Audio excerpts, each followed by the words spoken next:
pangarap ko matupad ko para sa pamilya ko.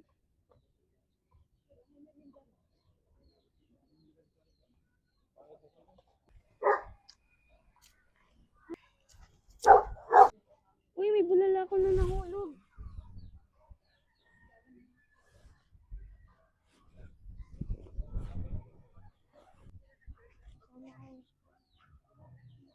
Para sa pamilya ko.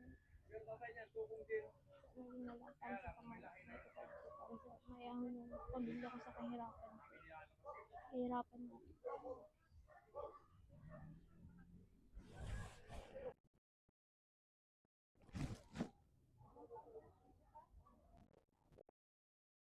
Ako po si Angelica Borrero. 22 years old po and 8 po kaming magkakapatid. And ang mama ko po ay nagtitinda lang po sa may labas lang po ng ano namin. And yung papa ko naman po, ang trabaho po ng papa ko is katulong din po ni mama sa paggagawa po ng kakanin. And dahil po sa kahirapan ng po ng buhay, ilan lang po sa amin yung nakakapag-aral po ngayon. Yung ate ko po, naghinto po dahil hindi po makuha yung card kasi po ang laki po ng bayaran. And yung kuya ko naman po, nagtigil din po sa pag-aaral dahil po nagtatrabaho na lang din po kasi hindi po kaya din pag-aralin ng mama ko kasi 8 nga po kami magkakapatid, parang hindi po kaya. And yung ate ko naman po, yung pangatlo ko pong ate, yun po yung nagpapatuloy po sa pag-aaral ngayon para makapagtapos po. Siya po ay isang eduk din po, nag-aaral, parang katulad ko din po, may pangarap po sa buhay, maging isang guro po. Kuya, saan nga pala tayo ulit maglalako ngayon? Siyempre doon pa rin sa pinaglakuan natin kasi mas maraming binda tayo doon eh. Sige po.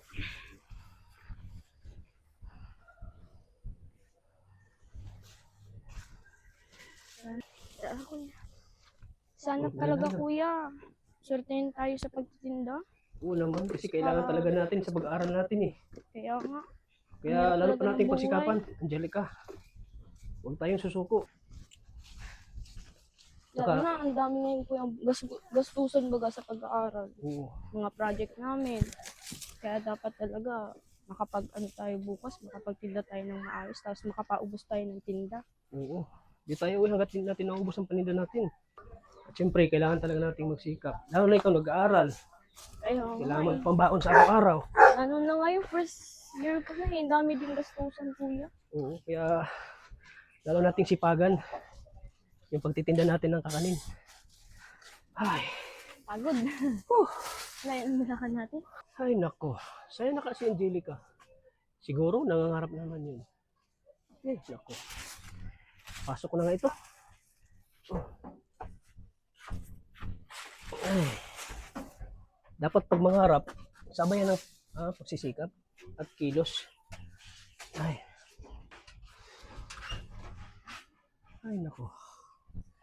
Sana kayo si Angelica. Siguro ando naman siguro sa madalas niyang pinupuntahan. Sana yung mga pangarap ko matupad ko para sa pamilya ko.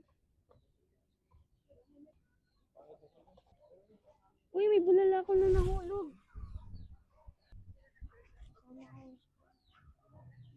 Para sa pamilya ko. Para sa pangarap ko matupad ko. Para sa mayahon ng pamilya ko sa kahirapan. Kahirapan mo.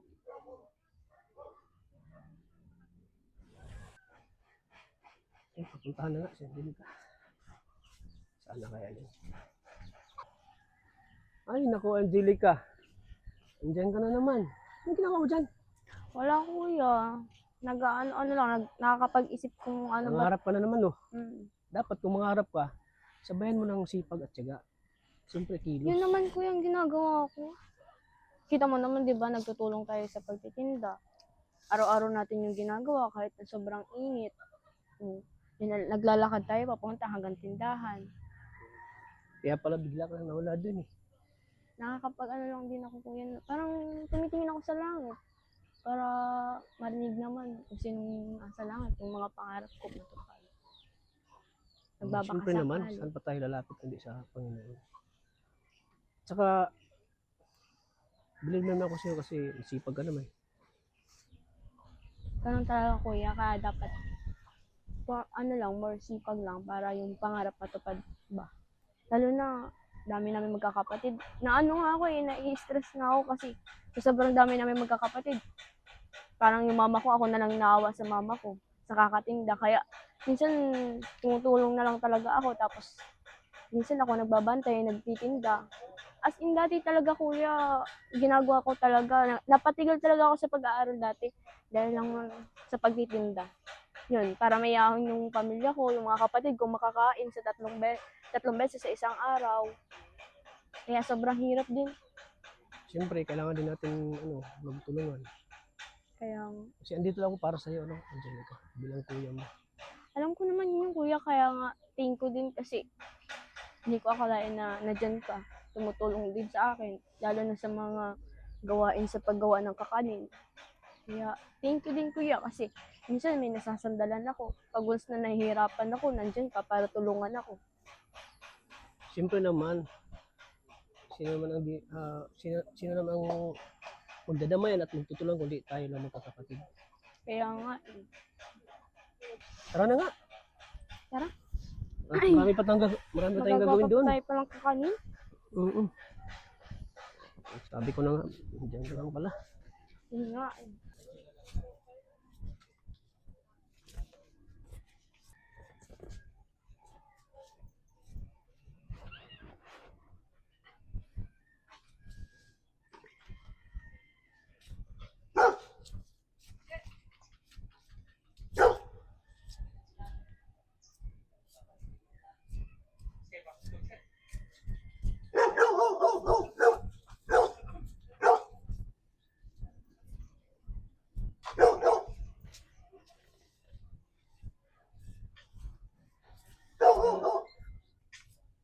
Patanong ka, Apa. Ay. dapat to makalusong na maaga bukas. Dapat to bukas na gawa na. Para bukas ititinda ko na lang. I-reading ko pa pala to. Sana naman makapaubos ako bukas sa pagtitinda. Para may parang baon na din ako para bukas.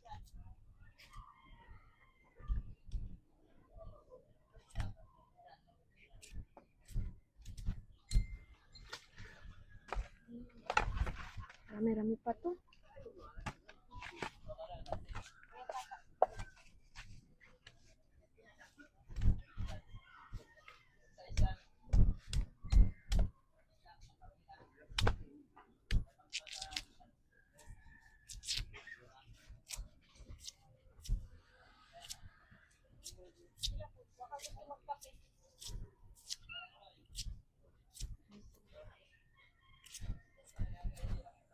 Nakakangalay din pala sa likod.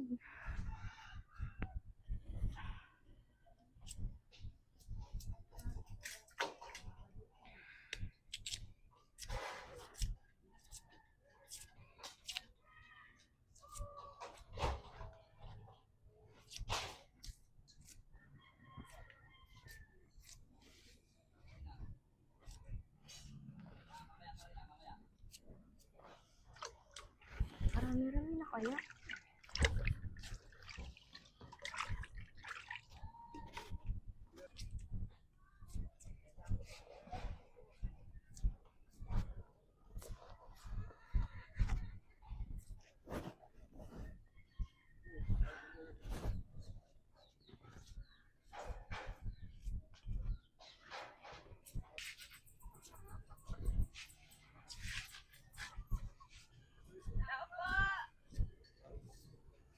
Sino kaya yun? Nak, nasaan na mama mo? Ay, hello po. Si mama po. Opo. Nandyan po ata sa loob po. Bakit po? Kasi may pupunta sa barangay. Mayroon yatang ayuda. Ay, opo. Sige po, tawagin ko lang po. Sige na. Sige po. Ma! May naghahanap po sa'yo. Ayun po. Ate, punta tayo ng barangay kasi mayroon ayuda doon. Pupunta tayo ng barangay kasi kukuha tayo ng ayuda. Sama ka na. Sige po. Kailan po ba ang buhan ngayon? Mamaya-maya konti. Kaya pwede na tayo pumunta ng barangay, Mari, para pumila. Sige po. Kasama po ako. Sige na, Mari. Tara na.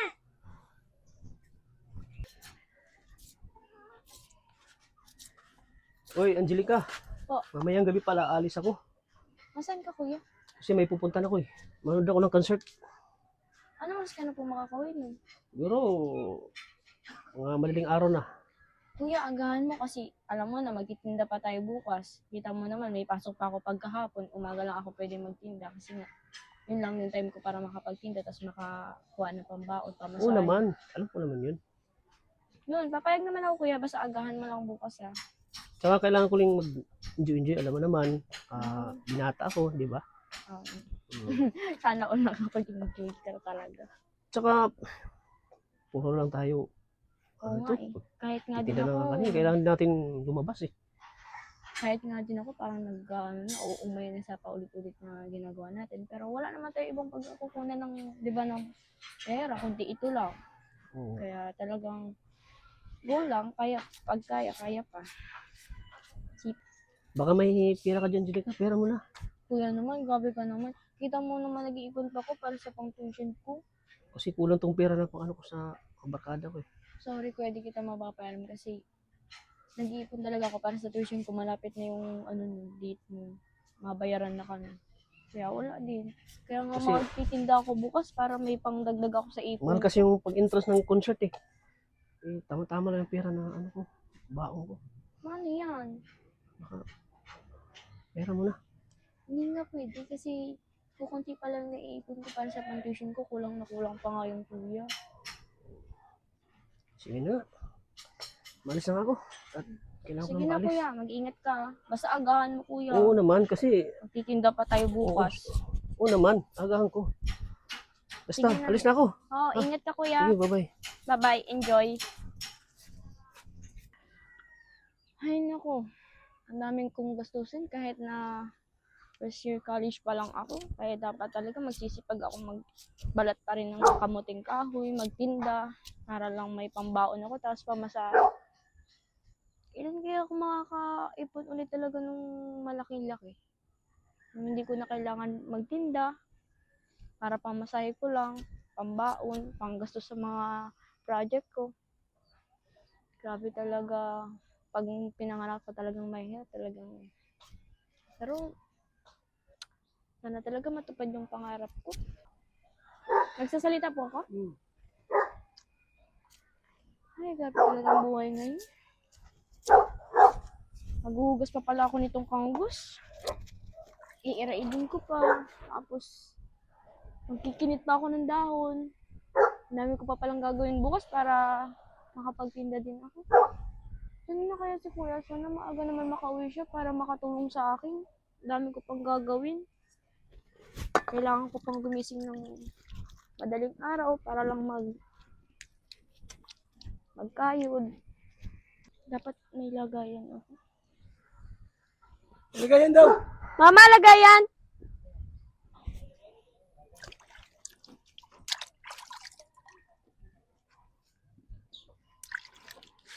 Balat pa pala.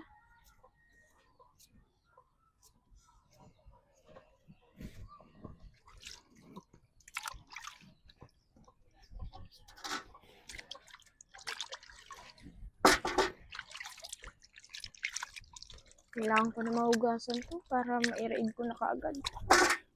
Para bukas magbabalik na lang ako.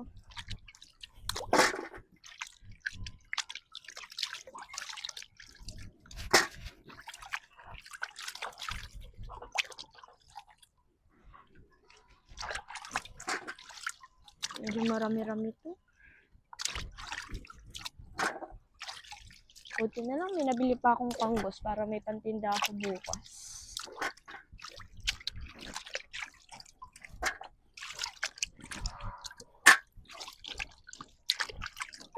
Grabe talaga. Tulog pa pala.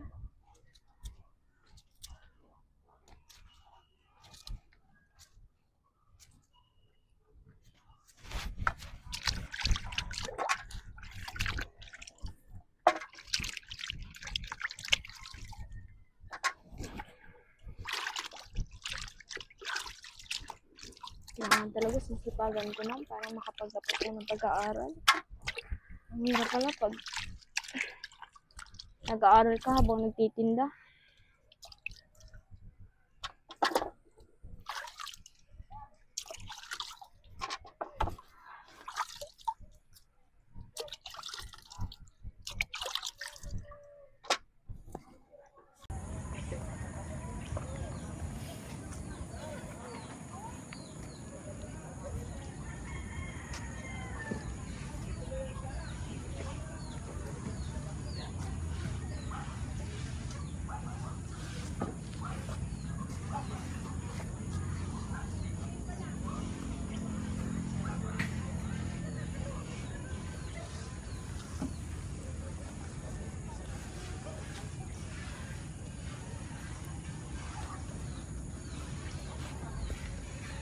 Tingin ka doon.